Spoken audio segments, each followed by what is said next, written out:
আমার প্রশ্ন, বিএনপি এখন থেকে বা যখন থেকে সংবিধানের অধীনে নির্বাচিত হয়েছে, স্পিকার হয়েছে, সেগুলি প্রত্যেকটা জায়গায় সংবিধান পালন করা উচিত কিনা, মান্য করা উচিত বলে মনে করে কিনা?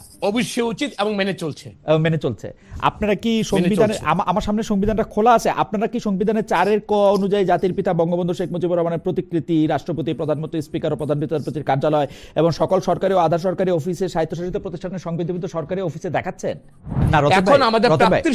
রতন ভাই, আমি আমি আমি আপনার স্পিরিটটা আমি বুঝতে পারছি, কারণ আপনার সঙ্গে তো আমার কিন্তু আপনি আমাকে বলেন তো, এই জুলাই সনদ বাস্তবায়নে জামায়াতে ইসলামী বা এনসিপির সঙ্গে বিএনপির যতখানি দূরত্ব হচ্ছে, সেই দূরত্বটা কি নিয়ে আসলে? মানে আমাদের এত সমস্যা, আমাদের এই সমস্যার মধ্যে থেকে এইটা নিয়ে আমাদের কথা বলতে হচ্ছে কেন, যেটা একটা ডান ডিল, একটা সেটেলড ম্যাটার? এটা নিয়ে মানে দূরত্বটা কার জন্য হচ্ছে? মানে আমি তো দেখতেছি যে জামায়াত আর এনসিপি দাবি জানাইতেছে যে এইটা আমরা এগ্রি করে আসছি, আপনারা এইটাই করেন। এখন আপনারা বলতেছেন, তাহলে আপনি একটু বলেন তো যে আপনারা কোনটা এগ্রি করছিলেন, কোনটা করতেছেন? তাহলে যে হা না ভোটের থেকে নাকি আমরা সরে আসছি, 70% যে ভোট দিয়েছে হায়ের পক্ষে, এটা নাকি জুলাই সনদের মধ্যে ছিল, বিএনপি থেকে সরে আসছে। আপনি দেখেন তো হা ভোট যেটা হয়, শিশির মণি ভাই ভালো বলতে পারে যে 4টা পয়েন্টের উপর হা ভোটের জন্য আমাদের তৎকালীন আমাদের যে এই যে অন্তর্বর্তীকালীন প্রধান ইউনূস সাহেব যে বার্তাটা দিয়েছিল, যে ভাষণটা দিয়েছিল, ওই 4টার উপরে তো হা ভোটটা 70% ভোটটা হয়েছে। ওই 4টা পয়েন্ট থেকে বিএনপি কি একটা পয়েন্ট থেকে সরে এসেছে? বা বিএনপি কি কোথাও বলেছে যে আমরা এটা মানবো না? সালাউদ্দিন সাহেব আজকে স্পষ্ট করে বলেছে, জুলাই সনদে যা আমরা সাইন করেছি এবং সাইনটা আমরা প্রথমেই করেছিলাম, এই সাইনের বাইরে আমরা এক চুল আমরা অন্যদিকে যাব না। তাহলে ওনারা ব্যাখ্যাটা দেখ, বিএনপি কে এখন সন্দেহ করা হচ্ছে, বিএনপি এখন 217 সিটের বিএনপি হয়ে গেছে, বিএনপি আগামীতে দানব হয়ে যাবে, যেই দানবের একটা কাল্পনিক, একটা অলিক একটা ধারণা নিয়ে বিএনপির উপর একটা দায় চাপাতে চাচ্ছে। আমার মনে হয় এই জায়গা থেকেই ওনারা ব্যাখ্যাটা দেখ, ওনারা কোন জায়গায় বিএনপি কে এই নামানার সন্দেহ প্রবণতা থেকে বিএনপি কে শুলে চলতে চাচ্ছে। আমি রতন ভাই একটু ধরাই দেই, জিনিসটা হচ্ছে যে আমাদের স্বরাষ্ট্রমন্ত্রী সালাউদ্দিন আহমেদ সাহেব সংসদে এই পর্যন্ত সবচেয়ে বেশি কথা বলেছেন, সংসদের বাইরেও তিনি বিভিন্ন বিষয়ে ব্যাখ্যা দিয়েছেন। আপনি ঠিকই বলেছেন, জুলাই সনদের যে সংস্কার বাস্তবায়নে তার একটা প্রত্যক্ষ ভূমিকা এবং অংশগ্রহণ ছিল, কিন্তু তিনি এখন এসে গণভোটের কথা বলতেছেন যে এই গণভোটটা কি আসলে কিরকম, এইটাতে কি আসলে 4টা প্রশ্নের উত্তর কি আমি বুঝতে পারি কিনা, জনগণ বুঝতে পারে কিনা, এগুলি যে আমরা এখন এইটা আলোচনায় যে দিব, আমাদের আর এই সময় আছে কিনা, পরে আবার একটা বাজেট অধিবেশন। আপনি একটু মনে করে দেখেন রতন ভাই, আমরা জনগণ হিসাবে কি বুঝবো তাহলে? এইটা কি আসলে এই যে সংস্কারটা করার কথা, সেটা কি আসলে করা হবে, নাকি এটা ঝুলিয়ে রাখা হবে অন্য কোনো কিছুর দোহাই দিয়ে? আমরা যখন 51% মানুষের সমর্থন নিয়ে সরকার গঠন করলো বিএনপি, তার মানে কি আমরা জনগণের প্রতিনিধিত্ব করি না? আপনি যেই অংশের কথা বলছেন বা যে অংশের কথা বলে বিএনপি কে আপনারা বুঝাতে চাচ্ছেন বা ওনারা বুঝাতে চাচ্ছে বিএনপি এখন জুলাই সনদ থেকে সরে এসেছে, আমার তো মনে হয় এটা শিশির মনির ভাই এটা ব্যাখ্যা দিবেন যে কোথায় ওনাদের সন্দেহটা। আবার সালাউদ্দিন সাহেব তো রাজনৈতিকভাবে অনেক কথা বলেন, কিন্তু কার্যকরী ভাবে পার্লামেন্টে ওনার মুখ দিয়ে কিন্তু আজকে আসেন আমরা পার্লামেন্টে এটা একটা কমিটি গঠন করি, এই কমিটির মধ্যে এখন প্রপোর্শনের কারা কত পার্সেন্ট থাকবে, কয়জন সদস্য থাকবে, এইটা নিয়ে কিন্তু এখন কথা হচ্ছে। তো খালেদ ভাই, আমরা কিন্তু কনসেস করি, কিন্তু আমরা একটু জায়গায় চলে আসছি সমঝোতার প্রশ্নে। আমি ওই জায়গাটা যেতে চাচ্ছি, আমি কোনো বাক বিতণ্ডার মধ্যে দিয়ে জুলাই সনদের যে অবমাননা বা শহীদের রক্তের যে দাম দিয়ে কিনে আজকের যে গণতন্ত্র, আজকে যে সার্বভৌম যে সংসদটা, এটাকে আমরা কোনোভাবেই জনগণের একটা বিতৃষ্ণার জায়গায় নিয়ে যেতে চাচ্ছি না। ওকে, আমরা অ্যাডভোকেট শিশির মনির কাছেই যাব। শিশির মনির, আপনি আমাদের একটু বলেন তো, আমার মূল প্রশ্নটা একটু মুলতবি থাক, আপনি বরং রতন ভাইয়ের প্রশ্নটার একটু জবাব দেন যে আপনার সন্দেহটা কোথায় হচ্ছে যে এইটা আসলে বিএনপি মানবে না বা করবে না। জানো শিশির মনির, আপনি তো একটু আগে বলেছেন জি, যে সেটেলড ম্যাটারকে আনসেটেল করছে, এই জন্যই আমরা সন্দেহ করছি। সেটেলড কি ছিল তাহলে? প্রশ্ন, হোয়াট ওয়াজ সেটেলড? সেটেলড ছিল একটা গণভোট হবে, গণভোট অধ্যাদেশ হবে। গণভোট অধ্যাদেশটা হয়েছে হলো জুলাই সনদ বাস্তবায়ন আদেশের 6 নং ধারা অনুযায়ী, এবং সেই ধারার গণভোটে যদি হা হয় তাহলে কি হবে, না হয় তাহলে কি হবে? হা হলে কি হবে এ ব্যাপারে বলা ছিল জুলাই সনদ বাস্তবায়ন আদেশের ৭ নম্বর ধারায়।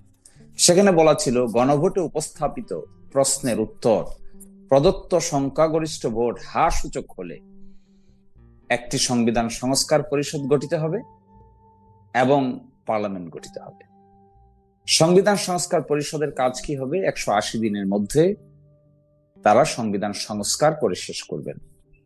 সংবিধান সংস্কার পরিষদের সদস্যরা, পার্লামেন্ট সদস্যরা যেভাবে শপথ নেন তারা এইভাবে শপথ নেবেন, যেভাবে সভা আহ্বান করেন এভাবে সভা আহ্বান করবেন। সংবিধান সংস্কার পরিষদের একজন সভাপতি হবে, একজন সহসভাপতি। এই যে দেখেন, তারা পাশ করার পরে সংবিধান সংস্কার সভার আর শপথ নিলেন না। তার মানে সেটেল ম্যাটারকে আনসেটেল করলেন।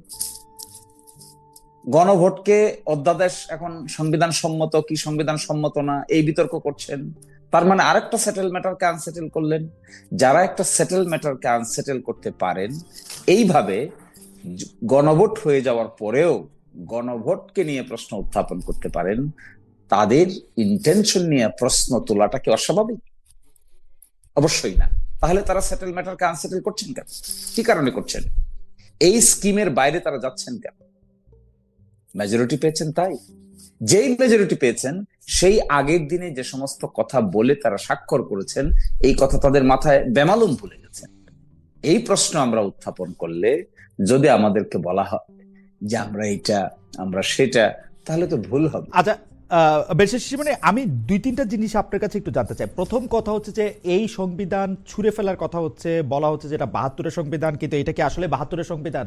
এই ৭২-এর সংবিধান থেকে তো ৭২-এর সংবিধান তো আসলে আওয়ামী লীগও মানে নাই, আওয়ামী লীগও পরে দিয়ে আর ফেরতও যাইতে পারে না। এই সংবিধানের মধ্যে আল্লাহর উপর বিশ্বাসের কথা আছে, এই সংবিধানের মধ্যে রাষ্ট্রধর্ম ইসলামের কথা আছে। এই সংবিধানের সাথে ৭২-এর সংবিধানের আসলে মিলও অনেক কম। আমাদের প্রশ্ন হচ্ছে এই সংবিধান আপনারা ছুঁড়ে ফেলার জন্য এত ব্যস্ত কেন? ২ হচ্ছে, আপনি যে মেজরিটির কথা বলছেন, আপনি সংবিধান সংস্কার পরিষদই করেন আর যাই করেন, এই মেজরিটি তো বিএনপি থাকবে। ও তো যদি এটা না করতে চায় তখনও তো এটা বাতিল করতে পারবে। আপনারা কেন যে কাজ ওনারা করেন নাই এই সন্দেহ ওনাদের উপর চাপাচ্ছেন? সন্দেহ করি। ওনারা কি সংবিধান সংস্কার পরিষদের শপথ নিয়েছেন? কিন্তু ওনারা তো বলছেন যে যে ৪টা বিষয়ে আপনারা গণভোট দিয়েছেন, এই ৪টা বিষয় ওনারা পালন করবেন। সংবিধান সংস্কারটা উনি নিতে পারেন নাই কারণ আপনারাই, মানে লার্নেড অ্যাডভোকেটরাই কেউ কেউ বলেছেন যে এটা আসলে নেওয়া যায় না, সংবিধানের রক্ষার শপথ নিয়ে সংস্কারের শপথ নেওয়া যায় না। আপনি একটু আপনার মন্তব্য করেন। আমার এটা কেমন কথা? তাহলে তারা আদেশটা মানছেন না। একজন অ্যাডভোকেট বা গ্রুপ অফ অ্যাডভোকেটের মতামতের ভিত্তিতে কোন আইনকে অমান্য করা যায়? কোন আইন যখন ইমপ্লিমেন্ট করার প্রক্রিয়ার মধ্যে যে স্কিম দেওয়া হয়েছে, ওই স্কিমটা কোনো ব্যক্তি বিশেষ কিংবা কোনো গ্রুপ বিশেষের কথার ভিত্তিতে আমি আপনিকে অমান্য করতে পারি? আপনি আইন সম্পর্কে ভালো ধারণা আছে, আমিও বলছি আপনাকে, একটা আইন যদি অসাংবিধানিক ঘোষণা করতে হয়, it must be declared by the high court division. যতক্ষণ উচ্চ আদালত একটা আইনকে অসাংবিধানিক ঘোষণা না করেছে, ততক্ষণ আমি, আপনি, আমরা সকলে মিলে কি এটা অসাংবিধানিক ঘোষণা করতে পারি? আচ্ছা, ছোট্ট একটু টেকনিক্যাল প্রশ্ন আমার জানার জন্য আমি একটু করে রাখি। যেহেতু গণভোট এবং এইটা একটা আদেশের মাধ্যমে, রাষ্ট্রপতির আদেশের মাধ্যমে এটা করা হয়েছিল, এখন এইটা যেহেতু পার্লামেন্ট এনাক্ট করে নাই, এটা আপনি বাতিল হয়ে যাবে না? নন ফাংশনিং হয়ে যাবে না? দ্বিতীয়টা, হ্যাঁ, একটা তো হলো জুলাই জাতীয় সনদ সংবিধান সংস্কার বাস্তবায়ন আদেশ। এটি অর্ডিন্যান্স না, এটিকে আদালতে পার্লামেন্টে উপস্থাপন করার কোনো রিকোয়ারমেন্ট নাই। কিন্তু যেটি গণভোট অধ্যাদেশ, এটি পার্লামেন্টে উপস্থাপন করে 30 দিনের ভিতরে অনুমোদন করার রিকোয়ারমেন্ট আছে এস পার আর্টিকেল 93। যদি তাই হয়, তারা তো এখন বলছেন যে গণভোট অধ্যাদেশ তারা অ্যাপ্রুভ করবেন না, অটোমেটিক্যালি বাতিল হয়ে যাবে। যেহেতু তাদের মেজরিটি আছে, তারা প্রস্তাব করেছেন বিশেষ কমিটিতে গণভোট অধ্যাদেশ অটোমেটিক্যালি ল্যাপস হয়ে যাওয়ার জন্য। আচ্ছা বলেন, গণভোট হয়ে গেল, 70% মানুষ ভোট দিয়ে দিল, ভোট দিলে কি হবে তা সেকশন 7-এ উল্লেখ করা হলো। সেকশন 7-এর এই কনসিকুয়েন্স কিছুই আপনি মানছেন না, না মেনে নিজে নিজে ডিক্লেয়ার করে দিচ্ছেন যে এটা হলো অসাংবিধানিক। কার ভিত্তিতে, কিসের ভিত্তিতে, কোন আদালত বলেছে অসাংবিধানিক? কোন আদালতে চ্যালেঞ্জ করেছেন? কোন বাংলাদেশের কোন সুপ্রিম কোর্টের কোন আদালত কি বলেছে তা অসাংবিধানিক? না, মানে এই কাজ যারা করতে পারে মানে সংবিধানের সন্দেহ জাগবে না? সংবিধানের নাই অর্থে অসাংবিধানিক বলা হচ্ছে আর কি, সংবিধানের নাই। তো সেটা তো সিদ্ধান্ত নিয়ে নিচ্ছেন। সংবিধানী নাই অর্থে অসাংবিধানিক বলে আপনি বক্তব্য দিতে পারেন, আপনি কি অমান্য করতে পারেন? যেমন আপনি বক্তব্য দিতে পারেন, রাজনৈতিক বক্তব্য দিতে পারেন যে এটা অসাংবিধানিক। আপনি কি বলতে পারেন একটা আইন যেটা কার্যকর আছে, এই কার্যকর আইনকে আপনি বলতে পারেন যে এটা আমি মান্য করব না? কিসের জোরে বলছেন এটা? আমার মনে হয় যে এই ব্যাপারটা নিয়ে আদালতের ব্যাখ্যা অবশ্য প্রয়োজনীয় ছিল, কিন্তু আবার পাশাপাশি সংবিধানে নাই এরকম কোনো আইন, সংবিধানের সাথে সংঘাতপূর্ণ এরকম কোনো আইন আপনা আপনি বাতিল হয়ে যাবে, মানে এটা কখনো এক্সিস্টই করতো না এরকম ভাবে বাতিল হয়ে যাওয়ার বিধানটাও আছে, ঠিক না? আছে, কিন্তু কিন্তু যা কিছু সংবিধানের সঙ্গে সাংঘর্ষিক আপনি আইন করতে পারেন, আপনি মানে রাষ্ট্রপতি মাথায় পিস্তল ধরে এটা আমি বলতে চাই না, কিন্তু ধরেন আপনি রাষ্ট্রপতিকে বাধ্য করতে পারেন একটা আদেশ করতে, কিন্তু এটা যদি সংবিধানের সাথে সাংঘর্ষিক হয় এটা আপনা আপনি বাতিল হয়ে যাবে না, মানে এটা এক্সিস্টই করতো না এরকমই একটা অবস্থা হবে না এটার? সেটা হলো তাহলে আপনাকে কোর্টে গিয়ে বলতে হবে যে this law is ultra vires the constitution. সেইখানে যদি শুনানি হয়ে কোনো কোর্ট বলে yes this is ultra vires the constitution, only then আপনি বলতে পারেন দিস ল ইজ আনকনস্টিটিউশনাল। কিন্তু তাকে আপনি করেছেন? ওকে, না করে আপনি কি করছেন? মেজরিটির জোর দেখাচ্ছেন। হুম, এই জন্য তো আমাদের অবিশ্বাস। আমরা অবিশ্বাস তো খামাকা করিনি। একটা আপনি যে বলছেন না যে একটা সেটেল ম্যাটারকে আনসেটেল যখন করা হয় তখন অবশ্যই একটা পার্টনার যদি এই কাজ করে আরেকটা পার্টনারের মধ্যে অবশ্যই সন্দেহের উদ্রেক হবে। সেটাই হয়েছে। আচ্ছা বেশ, মনে আপনার কাছ থেকে তো অনেক কিছু শিখি, আরেকটা টেকনিক্যাল জিনিস একটু জানতে চাই। সংবিধানের তো পরিবর্তন হয়েছে রাষ্ট্রপতির কিছু জারি করা অধ্যাদেশ এবং আদেশ দিয়ে, এই পরিবর্তনটাকে ইনকর্পোরেট করে কি কোনো সংবিধান ছাপা হয়েছে ইন্টারিমের আমলে প্রকাশ? মানে এটা কেন করা হয় না? এটা কেন মানে না ছাপা? এটা এখানে কোনো পরিবর্তন আনা হয় না। এখানে বলা হয়েছে ওকে, আমরা কতগুলো বিষয়ে আমরা একমত হয়েছি, একমত হয়ে আমরা বলেছি এই এই বিষয়গুলো আমরা পরিবর্তন করব।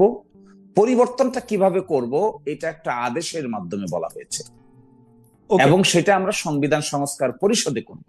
সেই পরিষদকে বিএনপি এখন শপথ নিচ্ছে না, শপথ না নিয়ে বলছে, ব্যাখ্যা দিচ্ছেন সালাউদ্দিন সাহেব, ব্যাখ্যা দিচ্ছেন আমাদের বর্তমান ল মিনিস্টার, ব্যাখ্যা দিয়ে কি বলছেন? অথচ এই আইনগুলো প্রক্রিয়ার সঙ্গে ওনারা দুজনেই জড়িত ছিলেন। এখন কি আমরা ওনাদেরকে সন্দেহের চোখে দেখবো না? নিশ্চয়ই দেখবো। ওকে, আসলে তো কথা হইতেছে প্রক্রিয়া নিয়ে, আমরা একটু প্রক্রিয়ার মধ্যে আসি। সংবিধানে পরিবর্তনটা সংবিধানে মানে সংবিধান কোনো পরিবর্তন করা হয় নাই, সংবিধানটা অ্যাজ ইট ইজ আছে। সংবিধান পরিবর্তন তো করা হয়নি। ওকে, সংবিধান এজ ইট ইজ থাকলে যা কিছু মানে আপনি নির্বাচনে অংশ নিয়েছেন সংবিধান দিয়ে, আপনি এখন আদালতে আইন পরিচালনা করছেন সংবিধান দিয়ে, সংসদ পরিচালিত হচ্ছে সংবিধান দিয়ে, এখন এই সংবিধানে যা কিছু আসে সেইভাবেই তো সংসদে চলতে হবে নাকি? কি করবে আর? মানে হ্যাঁ দেখেন, এটাই প্রশ্ন। দেখুন, যে প্রক্রিয়ার মাধ্যমে আমরা এখন এসে হাজির হয়েছি, এই প্রক্রিয়াটাকে আপনি সংবিধানের ভিতরে ব্যাখ্যা করতে পারবেন না। ওকে, this is something extraordinary circumstances. That extraordinary circumstances started on 5th August. Okay. সেখানে 5th August, 6th August, 7th August, 8th August একটা সরকার হলো। যে ধরনের সরকার আমরা পেলাম, এই ধরনের সরকার কিন্তু সংবিধানের মধ্যে আর নয়। একই সাথে আমরা যে অ্যাটর্নি জেনারেলের নিয়োগ দিলাম, এটাও কিন্তু আর নয়, কারণ অ্যাটর্নি জেনারেল নিয়োগ দিতে হয়। অ্যাটর্নি জেনারেল তো 7 তারিখ হয়ে গেছেন, সরকার হয়েছে 8 তারিখ। অ্যাটর্নি জেনারেল নিয়োগ দিল কে? রাষ্ট্রপতির পরামর্শে। রাষ্ট্রপতি। প্রাইম মিনিস্টার কোথায়? প্রাইম মিনিস্টার অ্যাডভাইস কোথায়? ওকে, রাষ্ট্রপতি দিতে পারে না তো without the advice of the prime minister. There was no prime minister then, there was no chief adviser then. Extraordinary, second হলো extraordinary circumstances, government extraordinary, attorney general extraordinary, Begum Khaleda জিয়ার মুক্তি extraordinary. Begum Khaleda জিয়াকে প্রথম দিন মুক্তি দেওয়া হয়েছে, তখন কি কোনো প্রাইম মিনিস্টার ছিল? না, রাষ্ট্রপতি অ্যাডভাইস করেছে বেগম খালেদা জিয়ার মুক্তির জন্য। রাষ্ট্রপতির অ্যাডভাইস পেল কোথা থেকে? রাষ্ট্রপতি কারা দিয়েছে? রাষ্ট্রপতি অ্যাক্ট ছাড়াই এক্সট্রাঅর্ডিনারি যে অ্যাক্ট করবে ওইটা 106 এ কভার করার জন্য ওরা কোর্টে গিয়ে 106 তো তখন হয় নাই। না 106 তো তখন হয় নাই, ভূতাপেক্ষ কভার করছে তো। ভূতাপেক্ষ কভার করে নাই, আপনি দেখলেই দেখবেন 160 অপিনিয়নটা দেখলেই দেখবেন। No, it was not. এবং একইভাবে সর্বশেষে আপনি দেখেন যে পার্লামেন্টটাকে ভেঙে দেওয়া হয়েছে 7 তারিখে, এই পার্লামেন্ট কার অ্যাডভাইসে ভেঙে দিয়েছে? Did the prime minister in written form advise the president to dissolve the parliament? Answer is no. আমার কাছে মনে হয় যেহেতু সার্কামস্টেন্সটা এক্সট্রাঅর্ডিনারি এবং যেহেতু 106-এ আসলে সুপ্রিম কোর্টের কাছে এটার ওপিনিয়ন চাওয়া হয়েছে এবং সুপ্রিম কোর্ট এটাকে এন্ডোর্স করছে, আমার কাছে মনে হয় যে এই বিতর্ক আমরা এখন আর না করলেও পারি আর কি। না, পারি না, হ্যাঁ, এটাই হলো, এটাই আপনার ভুল। আমার পারি না বললে তো কাজ হবে না। ওকে, এই বিতর্ক This আমরা is your wrong understanding. তো এই বিতর্ক করলে তো মানে এই 2026-এ আমরা যে নির্বাচন দেখছি, সেই নির্বাচন, তার আগে আমরা যে অন্তর্বর্তীকালীন সরকার দেখছি, সবগুলি অবৈধ হওয়ার কথা আর কি হিসাবে। এই বিতর্ক তো আমরা করতে চাই নাই। এই বিতর্কটা তো আসলে হ্যাঁ, এই বিতর্ক বিএনপি এখন মেজরিটি পাওয়ার পরে আনসেটেল ম্যাটারকে আনসেটেল করতেছে। ওকে, আমার মনে হয় রতন ভাই এই জায়গাটায় আমি একটু অ্যাডভোকেট শিশির মনিরের সাথে, ব্যারিস্টার শিশির মনিরের সাথে আমি একমত যে আনসেটেল ম্যাটার থেকে, শিশির মনির আমার এই শব্দটাকে খুব পছন্দ করছে, আনসেটেল আর সেটেল, এই জায়গা থেকে একটু আমি বলতে চাই যে এই প্যান্ডোরার বাক্স আমরা আসলে খুলতে চাই কিনা সংবিধানকে যখন আমরা বারবার দেখাচ্ছি। আমিও কিন্তু ব্যারিস্টার মনিরের সাথে একমত যে আমরা যেভাবে এখানে বিপ্লব না করে একটা গণ অভ্যুত্থান, তারপরে যেভাবে অন্তর্বর্তীকালীন সরকার শপথ নিয়েছে, যেভাবে পরে তারা নির্বাচন কমিশন গঠন করেছে, ইলেকশন দিয়েছে, পুরো প্রক্রিয়াটাই, তো আপনারা সেই প্যান্ডোরার বাক্সই আসলে ওপেন করতে চান কিনা? আজকে পার্লামেন্টের মধ্যে যে ডিবেটটা হলো দুপক্ষে, আমি জানি না শিশির ভাই, আপনি কি একটু প্রশ্ন করি বিনীত ভাবে, আপনি কি ডিবেটটা শুনেছিলেন আজকে? আমি শুনেছি, আর একতরফা ব্যাট করেছেন সালাউদ্দিন সাহেব, তাতে আমি হেসেছি। শিশির মনির এই ব্যাপারটা পরে বলবেন, কারণ ডিবেটটা আমিও শুনেছি। রতন ভাই, আপনি প্রসঙ্গটা উত্থাপন। আমি তাহলে এখন বলি, জি, আমাদের সালাউদ্দিন ভাই এতদিন একসাথে বসে, আজকে দেখেন এই সালাউদ্দিন ভাই আজকে আমাদের জন্য জাতীয় সংসদ, একটু খেয়াল করেন এই বইটার দিকে একটু তাকান। জি জি, জুলাই জাতীয় সনদ ভবিষ্যতের পথরেখা। জি, এটা আমাদের যারা আমরা পার্লামেন্টের মেম্বার, আমাদেরকে টোটাল জিনিসটা বুঝবার জন্য, বাসায় গিয়ে স্টাডি করার জন্য আমাদের এই বইটা আমাদেরকে আজকে সালাউদ্দিন ভাই দিলেন। তার মানেটা কি? আর ওনারা আজকে এবং এখন যে কথাগুলো বলতেছে সবকিছু অনুমান এবং সন্দেহ থেকে বলতেছে। বিএনপি 200 বারবার দেখে একই কথা, যে দানব হয়ে যাবে কখন, ওইটা সেটেলড ইস্যু। এখন বলি বারবার, কিন্তু এখন ওনাদের যে আরেকজন আছেন ব্যারিস্টার শাহরিয়ার সাহেব, উনি বলেছেন আমরা 168 ইট ওয়াজ সেটেলড। ওনারা কোথা থেকে 168 সিট নিয়ে বাংলাদেশের শাসন ক্ষমতায় আসবে? আপনাদের এই ব্যারিস্টার শাহরিয়ার সাহেব বলেছেন। আমার মনে হয় যেহেতু আপনাদের ওই অনুমানের উপর জনগণ ধাক্কা দিয়েছে, আমার মনে হয় ওইখানে ধাক্কা খেয়ে আপনারা এখন বলতেছেন দ্যাট ওয়াজ সেটেল, আজকে বিএনপি ক্ষমতায় এসেছে। না, আমি এই কারণে বলবো, আরেকটু কথা আমি বলি, এটা তো প্রথম বললাম, আজকে সালাউদ্দিন ভাই এত সুন্দর করে জাতির উনি তো সবার সামনে কথাটা বলেছে, উনি কি কারোকে চাপিয়ে দিয়েছে? উনি পয়েন্ট অফ অর্ডারে না, যতগুলো ব্যাখ্যা দিয়েছে সাংবিধানিক ভাবে, যেটা আমার নলেজ, উনি আইনের ছাত্র। আমি প্রথমেই বলেছি শিশির মনির ভাই, আপনারা আইনে, আপনি নিজে একজন ম্যাজিস্ট্রেট ছিলেন, আপনারা আইনের ব্যাখ্যাটা দিবেন। আজকে যদি আইনের ব্যাখ্যা যদি আমাকে কথা বলতে হয়, আরেকজন আইনজ্ঞকে বিএনপির মধ্যে যারা আছে তাকে এনে এই আইনের ব্যাখ্যা আমি যাচ্ছি না, আমি আপনাকে একটা সরল প্রশ্ন করি। সালাউদ্দিন সাহেবের আজকের বক্তব্য সংসদে দেওয়া, যেটা আপনার খুব ভালো লেগেছে, জুলাই সনদের যে বই, এটা দেখেছি সবসময় ভালো লেগেছে। আচ্ছা, এই বক্তব্য আর যখন এই জুলাই সংস্কার, মানে জুলাই সনদ নিয়ে, সংস্কার নিয়ে আলোচনা হইতেছিল, সেই সময় উনি যেসব বক্তব্য রাখতেছিলেন বা সর্বশেষ উনি যখন স্বাক্ষর করলেন, আপনি কি এই দুইটা বক্তব্যের মধ্যে কোনো পার্থক্য দেখেন? অর্থাৎ আমি বলতে চাই যে নভেম্বর 2025 পর্যন্ত জনাব সালাউদ্দিন আহমেদের বক্তব্য, না আমি আরেকটু ডিসেম্বরের ডিসেম্বরের শেষ পর্যন্ত জনাব সালাউদ্দিন আহমেদের বক্তব্য আর আজকের বক্তব্যের মধ্যে, এই 3 মাসের মধ্যে আপনি কি তার বক্তব্যে কোনো তফাৎ দেখেন? রাজনৈতিক মঞ্চে আমরা সবসময় কিন্তু এক আঙ্গিকে কথা বলি। রাজনৈতিক যে আমাদের বক্তব্যটা, এটা কখনো সংসদ, আইন বা সংস্কার এগুলোর সাথে এক জায়গায় নিয়ে আসা কখনোই আমাদের উচিত হবে না। আজকে যা বলেছেন এটা করার জন্য বলেছেন, দেশের মানুষের জন্য বলেছেন, এবং সাংবিধানিক ভাবে আজকের যে আমরা জটিলতাটা আমরা মনে করছি, জি। উনি কিন্তু কনসাইজ করে এমন একটা জায়গায় সমঝোতার প্রশ্নে আসছেন। তো সমঝোতাটা কখন হয়? যদি সমঝোতাটা আজকে আমি এটা চাই, তাহলে তো রাজনৈতিক বক্তব্যটাকে আমি কখনো রাখবো রতন না। ভাই, আরেকটা ব্যাপার, রতন ভাই, এই সংস্কারটা অসাংবিধানিক ভাবে করলে অসুবিধা কি? না তার মানে কি আজকে আমি যেটা করব জ্ঞাতসারে, সেটা পরের দিন আবার এটা কোশ্চেনেবল হবে, মানুষ এটা নিয়ে বলবে যে না ওইটা ঠিক হয়নি। কই আপনারা যে 217 আসন পায়, তারেক সাহেব যে প্রধানমন্ত্রী হয়েছেন, বেগম জিয়া যে মুক্তি পাইছেন প্রথম দিন, এটা নিয়ে তো কেউ প্রশ্ন তুলতেছে না তো। তাহলে আজকে বলি, শিশির মণি ভাই যে বললেন আমাদের বর্তমান আইনমন্ত্রী এবং আগের যে অ্যাটর্নি জেনারেল, ওনার নিয়োগটাকে যিনি প্রশ্নবিদ্ধ করলেন বা এটাকে অসাংবিধানিক বললেন, রতন ভাই, আমি একদম সরাসরি বলি, উনার নিয়োগটা অসাংবিধানিক হয়েছে আসলে। তাহলে তো ওনাদের সারাদিন তো উনি তো একটা মামলা করতে পারেন। না না, শিশির মনির ভাই তো এটা মামলা টুকু দিতে শিশির পারেন। মনির স্পষ্ট বলছেন যে তারা এটা নিয়ে কোনো আলোচনা করতে চান না, বিকজ এটা একটা না, সেটেলমেন্ট কেন মনে চান করেন। না? না, তাহলে আমি বলি যেই জায়গায় আপনার সুবিধা হবে সেই জায়গায় চান না, আর যে জায়গায় বিএনপি কে একুইজ করে রাজনৈতিক ফায়দা হাসিল করা যাবে সেই জিনিসটা আচ্ছা, করা যাবে। এইটা আমি আজকে রতন আরেকটা কথা বলি, জি। না আজকে যেটা জি। আসাদ ভাই যে উত্তরটা দিয়েছে, ওই যে ওনার তৎকালীন অ্যাটর্নি জেনারেলের যে নিয়োগটা যদি অসাংবিধানিক হয়, তাহলে এই যে টুপ্পু মিয়ার আন্ডারে যারা নাহিদ, যারা এনসিপি কে নিয়ে যারা আজকে জোট করলো, তাদের ওইটা অসাংবিধানিক। উনি স্পষ্ট যে ব্যাখ্যাগুলো দিয়েছেন, হ্যাঁ না দিয়েছেন, তার মানে এটা কি আমরা কি এই এখন রাজনৈতিক নয়, এখন আইনের যে কুটচাল দিয়ে আমরা কি রাষ্ট্রটাকে আবার কি আগের জায়গায় নিয়ে যাবো?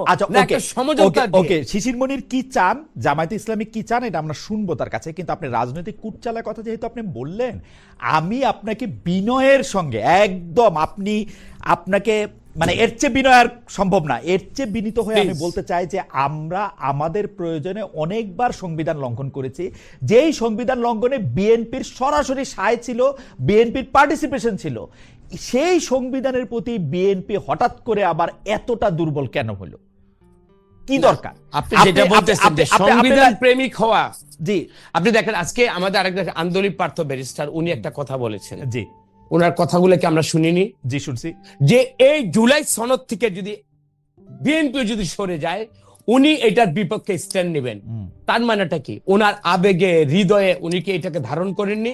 এখন যে আইনগতভাবে অবশ্যই ধারণ করে। এই জুলাইয়ের বিপক্ষে স্ট্যান্ড নেয়ার কোনো মানে কোনো লাভ বিএনপি নাই, ও কেন নিবে? কিন্তু আমার কথা হলো এটা সরল পথে আপনারা সিরাতাল মুস্তাকিমটা কেন নিচ্ছেন না, সরল পথ কেন নিতেছেন না?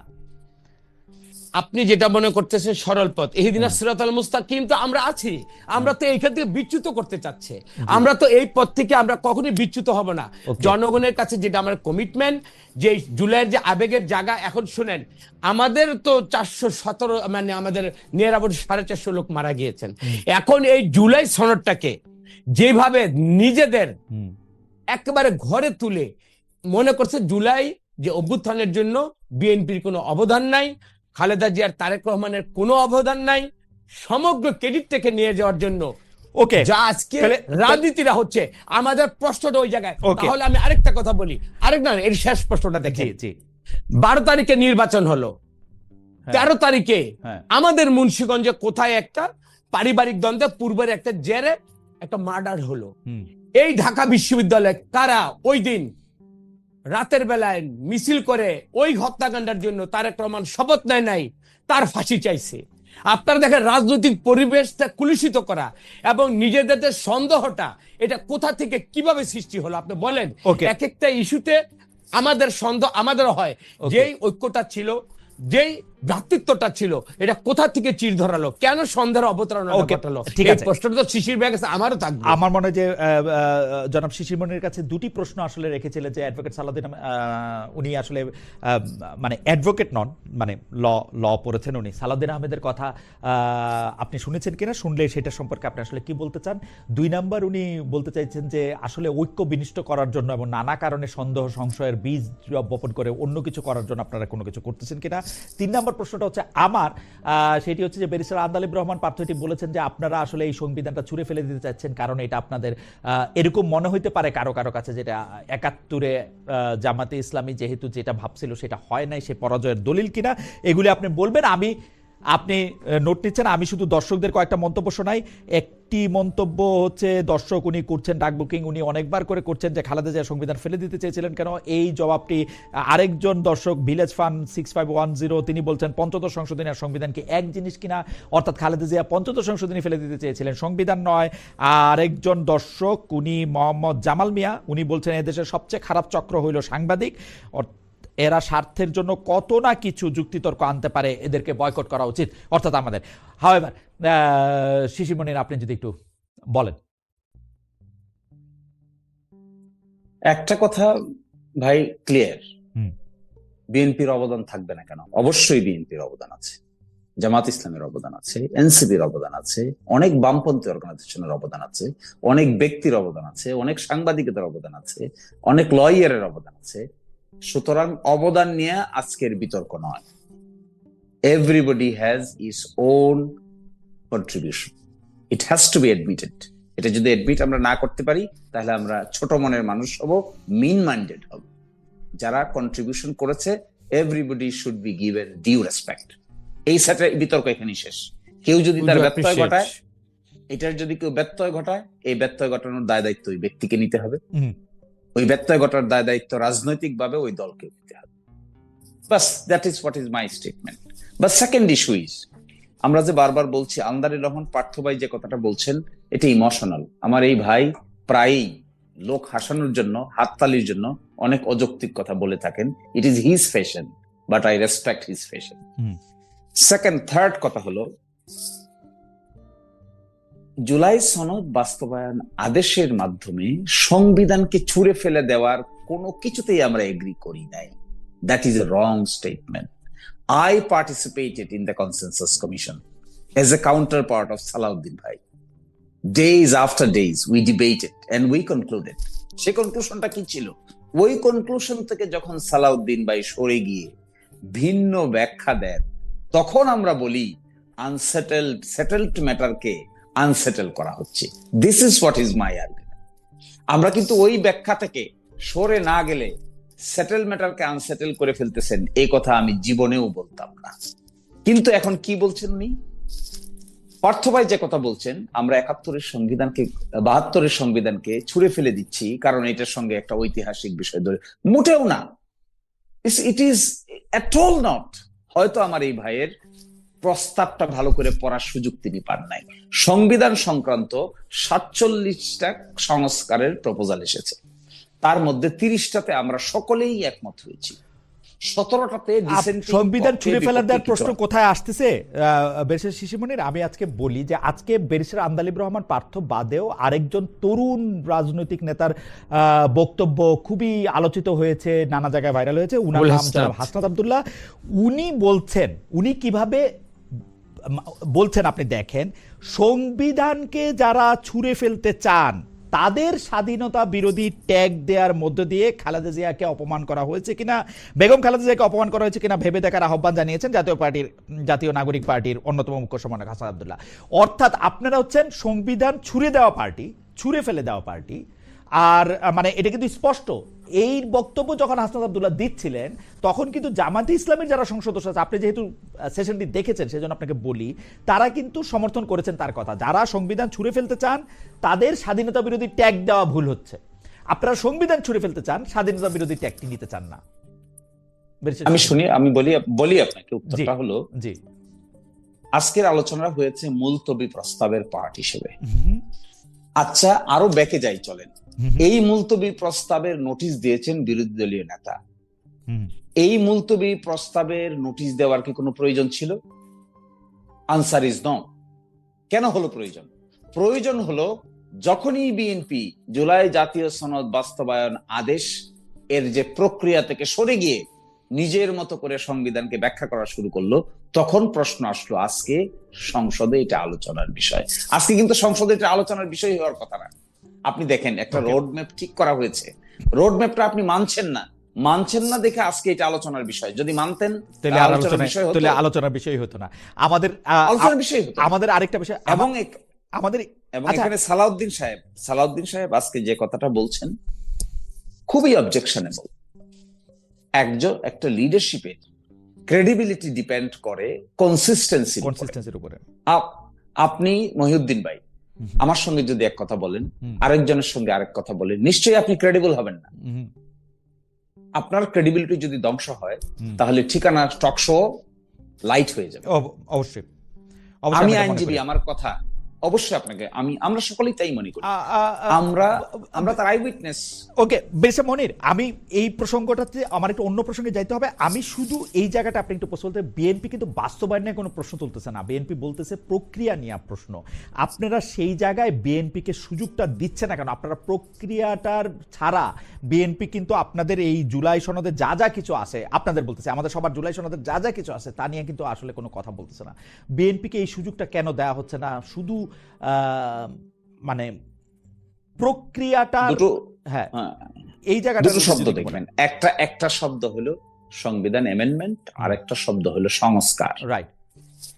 সংস্কারের পথে যখন আমরা হাঁটছি তখন অ্যামেন্ডমেন্টের চাইতেও একটু বাড়তি কিছু আমরা করতে যাচ্ছি, যেখানে বড় ধরনের কিছু পরিবর্তনের প্রস্তাব করা হয়েছে এগ্রিমেন্টের ভিত্তিতে। এই প্রস্তাবটাকে রিয়েলিটিতে আনতে গেলে, সংস্কার করার প্রক্রিয়ার মধ্য দিয়ে গেলে, পরবর্তীতে আদালতে উপস্থাপন করে অসাংবিধানিক ডিক্লেয়ার করার যে প্রবণতা আমাদের দেশে আছে, এইটার এগেনস্টে একটা সেফগার্ড হবে। এইটাকে মাথায় নিয়ে আমরা সংবিধান অ্যামেন্ডমেন্টের চাইতেও যেহেতু একটু বড় কিছু করার প্রস্তাব করা হয়েছে, ছুঁড়ে ফেলার প্রস্তাব না, কিন্তু অ্যামেন্ডমেন্টের চাইতেও একটু বড় কিছু করার প্রস্তাব করা হয়েছে, যেখানে এক ব্যক্তি দুইবারের বেশি প্রাইম মিনিস্টার হতে পারবেন না, যেখানে রাষ্ট্রপতি প্রধানমন্ত্রীর ক্ষমতার ভারসাম্য থাকবে, যেখানে সাংবিধানিক প্রতিষ্ঠানগুলোতে নিয়োগ দেওয়ার ক্ষেত্রে একচ্ছত্র অধিকার প্রধানমন্ত্রী থাকবে না, যেখানে উচ্চ কক্ষ নিম্ন কক্ষ গঠিত হবে, যেখানে স্বাধীন দলীয় প্রধান সরকার প্রধান হবে না। বিরোধী দলের প্রধান কি দলের প্রধান থাকতে পারবেন সংসদে? বিরোধী দলের প্রধান, এখানে বিরোধী দলের প্রধানের ব্যাপারে কিছু বলা হয় না। কেন? এটা কারণ আমাদের সংবিধানে বিরোধী দলের প্রধানকে নিয়ে তো স্পেসিফিক কোনো আলোচনা নাই। আমার মনে হয় যে যেসব বিষয়গুলি বেশামনি তুলছেন সেগুলি পুরোপুরি তুলছেন। আমি শুধু কয়েকটা গুচ্ছ প্রশ্ন রতন ভাই আপনাকে করতে চাই। রতন ভাই আপনি বেয়াদবি নেবেন না, আমি একটু প্রশ্নগুলি করি আপনাকে। আপনি কি মনে করেন এখন থেকে ফ্রম নাও অন আমাদের সংবিধানে যা কিছু আছে সবকিছু বিএনপি মেনে চলে? যেমনটা আমরা জনাব সালাউদ্দিন আহমেদের কথা, যেমনটা আমরা অ্যাডভোকেট আসাদুজ্জামানের কথা আমরা জানতে পারলাম, অর্থাৎ স্বরাষ্ট্রমন্ত্রী আইনমন্ত্রীর কথায়, বিএনপি কি এই সংবিধানকে মান্য করে পথ চলছে? আজকে দেখেন কিছু কিছু ছোট ছোট ঘটনাগুলো কিন্তু মানুষের সন্দেহ অবিশ্বাস তৈরি করে। এই যে সালাউদ্দিন ভাই যখন আজকে দাঁড়ালো না, দেখেন ওনার একটা ছোট্ট একটা আবেগের জায়গা থেকে বলি, আমি তো না দাঁড়ালে অনেকে খুশি হয়। ওনার বক্তব্যে সালাউদ্দিন ভাই যেহেতু এটা নিয়ে স্টাডি করেছেন, দল ওনাকে একটা ম্যাক্সিমাম দায়িত্ব দিয়েছেন, উনি তো এটা নিয়ে কথা বলবে, ডিবেট হবে। এখন কি বলা হচ্ছে, সালাউদ্দিন ভাই 8 বছর কোথায় ছিলেন, ওনার ভিতরে অমুক দেশে রতন ভাই আমি এই প্রসঙ্গটাতে পরে আসবো। রতন ভাই এই প্রসঙ্গটাতে আমি পরে আসবো। রতন ভাই আমি এই প্রসঙ্গটাতে পরে আসবো। আমার প্রশ্ন, বিএনপি এখন থেকে বা যখন থেকে সংবিধানের অধীনে নির্বাচিত হয়েছে, স্পিকার হয়েছে, সেগুলি প্রত্যেকটা জায়গায় সংবিধান পালন করা উচিত কিনা, মান্য করা উচিত বলে মনে করে কিনা? অবশ্যই উচিত এবং মেনে চলছে। আপনারা কি সংবিধানে, আমার সামনে সংবিধানটা খোলা আছে, আপনারা কি সংবিধানের 4 ক অনুযায়ী জাতির পিতা বঙ্গবন্ধু শেখ মুজিবুর রহমানের প্রতিকৃতি, রাষ্ট্রপতি, প্রধানমন্ত্রী, স্পিকার ও প্রধান বিচারপতির কার্যালয় এবং সকল সরকারি ও আধা সরকারি অফিসে, স্বায়ত্তশাসিত প্রতিষ্ঠানের সংবিধিবদ্ধ সরকারি অফিসে দেখাচ্ছেন? সেখানে যেটা হয়েছে সর্বশক্তিমান আল্লাহর উপর আস্থা এবং বিশ্বাস, এটাই তো সংকুচিত হয়েছে। আপনি দেখেন এই যে এই জায়গাটা আজকে শিশিরমণি ভাই, ঠিক আছে, আমাদের সংবিধান যদি আপনি মানেন, সংবিধান মানলে আপনি 4 ক দিয়ে মানতে হবে। তো 4 ক কি আপনি মানছেন? আপনি যেটা বলেছেন এটা এই বললাম তো, আবেগ দ্বারা আমি শাসিত না, আমি বিবেক দ্বারা এখন আমি বলেছি তো এটা মানা হয়নি আমি আই ডু এগ্রি মানা হয়নি। ওকে, তার মানে আপনারা যেইটা আপনারা এখানে একটু সংযুক্ত করি, এখন তো এই যে বিরোধী দল তারা তো একটা পার্ট, তারা তো একটা ছায়া সরকার, তারা কি এটার কোনো প্রতিবাদ করেছে? যদি এইটা, আমি তো বলেছি সংবিধান মানা হয়নি, কিন্তু আমি যা মানলাম না সরকারি দল ট্রেজারি বেঞ্চ হিসাবে, ওনার বিরোধী দল হিসাবে ওনাদেরকে দায়িত্ব ছিল না? ওনারা কি এই পয়েন্টে বিরোধিতা করেছে? আমি মানে উনারা বিরোধিতা করতেছে কিনা এটা অনেকটা শাক দিয়ে মাছ ঢাকা হইতেছে রতন ভাই। আমি আমি তো আপনার প্রথমেই বলেছি, পজিশনটা আমরা জানতে এই চাইতেছিলাম। ক্ষেত্রে সংবিধানকে মানা হয় নাই। হ্যাঁ, সংবিধানকে মানা হয় নাই, তো সংবিধানকে আপনারা মানা হয়নি। এক জায়গায় মানবেন আরেক জায়গায় মানবেন না, এটা কেন? মানে এটার কারণটা কি? মানে এটার ব্যাপারে কি আপনাদের ডিসিশন নিছে কোনটা কোনটা মানবেন কোনটা কোনটা মানবেন না? না না, এটা আমি বলি, এটা কি ইমোশনের ব্যাপার, কিছু কিছু ব্যাপার হয়েছে, এটা তাৎক্ষণিক, এটা এত বিশাল আলোচনার মধ্যে যায়নি, এবং ওই আলোচনাটা কোন পর্যায়ে কেন হয়েছে সেটা আমার নলেজ থেকে, আমার জায়গা থেকে আমি ওকে, জানি না। ঠিক আছে। আমার কাছে মনে হয় যে আমরা পরবর্তী প্রসঙ্গের মধ্যে যাই, তার আগে আমরা দর্শকদের কাছে জানতে চাইছিলাম যে- আমাকে একটু 10টা সেকেন্ড দিয়ে নাও। জি জি, বেশ শিশুমণি বলেন। আমি বলছি, আমার ভাই বলছেন যে এটা ইমোশনালি হয়েছে। দেখেন, আমরা তো এই কথাই বলছি যে কোনটা সংবিধানের মানা হচ্ছে কোনটা মানা হচ্ছে না, এই হিসেব যদি আমরা এখন করি আমরা সকলেই ধরা খাবো। কারণ সংবিধানের অনেক কিছুই আমরা এখন মানতে পারি নাই বিগত 18 বছর। এখন আমরা হঠাৎ করে আমার সালাউদ্দিন ভাই এত সংবিধান প্রীতি হয়ে গেল, তিনি বাধ্য করে সকলকেই সংবিধানের ভিতরে ঢোকাচ্ছেন, অথচ তিনি নিজেরাই মানতে পারছেন না। আমরা তো সেটাই বলছি ভাই, এই হিসেবে গেলে সকলেই কিন্তু অন ফায়ার হবেন। এই হিসাবে না গিয়ে আমরা সংস্কার আপনার মনে হয় না আপনি একজন ব্যবহারজীবী, আপনাকে প্রতিদিন আসলে সংসদে দাঁড়াইতে, সরি মানে কোর্টে যাইতে হইতেছে, আপনি আপিল বিভাগে যাইতে হইতেছে, সব চিফ জাস্টিসের সামনে আপনি কথা বলতেছেন, আপনার কিছু মনে হয় না যে এখন থেকে বা এই সময় থেকে সংবিধান যদি আপনি অক্ষরে অক্ষরে না মানেন এটা ঝামেলা তৈরি করবে? যেগুলি বিষয়ে একমত আছে সেগুলি বাদ দিয়া আপনি যদি সংবিধানটা এখান থেকে মানতে না শুরু করেন তাহলে এটা কিন্তু বড় ধরনের ঝামেলার মধ্যে আপনি পড়বেন। আজকে আপনি যেটা রায় নিয়ে বাইরে হয়ে আসবেন জনাব শিশিরমণির, আগামীকালই কিন্তু সেটা আবার বাতিল হবে, কারণ আপনি সারাক্ষণ সংবিধানটাকে লেটার এবং স্পিরিট দুইটা দিয়ে আপনার ফলো করতে হয়। এটার উত্তর আছে কিন্তু। জি বলেন তো উত্তরটা। এই বিষয়গুলো অনুধাবন করে, এই যে আপনি একটা কথা বলছেন না, I do agree with you, I have full respect to your opinion. At the same time এই যে অ্যানোমালিস গুলো হয়ে গেছে, অ্যানোমালিস গুলো হয়ে যাচ্ছে, এগুলো তো আমরা রিয়েলাইজ করার পরেই আমরা বললাম সংবিধান নির্বাচন হওয়ার প্রথম কাজ হবে সংস্কারের কর্মটা কুইকলি সেরে ফেলা। আচ্ছা, আজকে 40 দিনের উপরে সরকারের বয়স হয়েছে, যদি এই সেটেল ম্যাটারকে আনসেটেল না করতো, আমার ধারণা এতদিনের সংবিধান সংস্কারের স্কিম পরিপূর্ণভাবে বাস্তবায়িত হয়ে যেত।